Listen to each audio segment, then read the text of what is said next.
They say, where you from? I say the 510. They ask me, do I keep it Ivy? And I say, yeah, for sure. I keep it real for sure. What? Baby, you already know. I ain't got no time, so please don't hit my line. I got that Titan pride. We from Skyline. Welcome back to The Real Winners, and today we have a special guest, Miss Hansen. How are you doing this evening? I'm good. How are you? I'm good. Thanks for asking. So today we have you here to ask you a few questions about your coaching career and how you thought, like, how you wanted to get into it. So I heard that you won 17 championships. Is that correct? Or no. Or you've been. I've been coaching 17 years. You won 17 years. Or you were coaching 17 years. I've been coaching for 17 years. And yes. What were some challenges you have to face during? Challenges such as trying playtime can be an issue. You know, we want to make sure we're equitable with that, but still win championships. So sometimes it's hard to get everybody in and keep everybody happy with playtime. So that can be a challenge. Losing players to grades can be a challenge. People become ineligible halfway through the season that maybe is a starter for you. So then having to rework your lineup can be a challenge. I would say those are the two biggest. So how did you learn how to face those challenges? Like, how did you build off of those? I think it comes a lot with experience. So, after you've been coaching for a while, you've been through it multiple times, you start to figure out how to do it.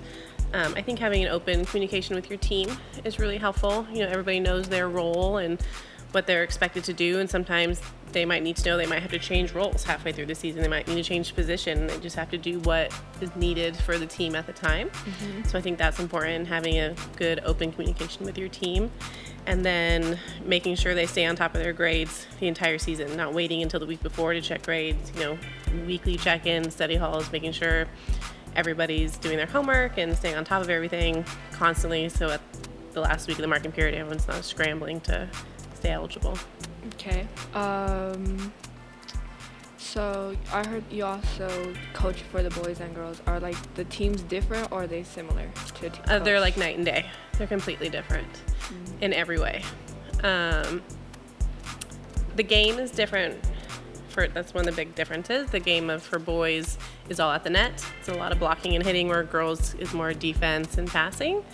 And just working with 16 boys as opposed to 16 girls is very different. We have more challenges with keeping the boys eligible, keeping them on task.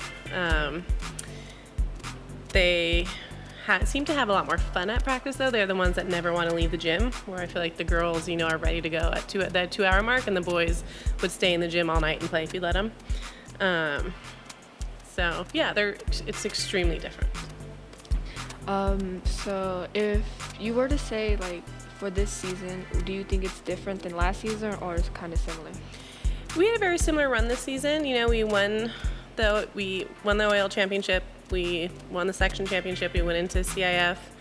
We went 3 rounds in. We lost on Saturday in the semifinals.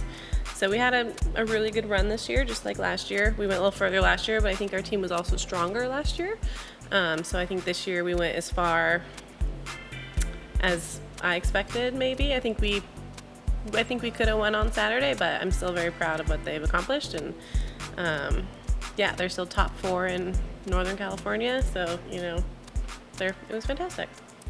Okay. How long do you think you would be coaching for? Do you find yourself? I don't know. This is my last year at Skyline, so this is my last year coaching here. I'm moving down to Southern California, and I might take a little break from coaching to start a family with my partner. And then maybe get back into it after my kids are a little older. So I don't know. I feel like I've been doing it for 17 years, and I'm ready for a little break. So, but I can see myself taking a break and then doing it for another 17. So, because I love it. So. How come you found yourself coaching for 17 years?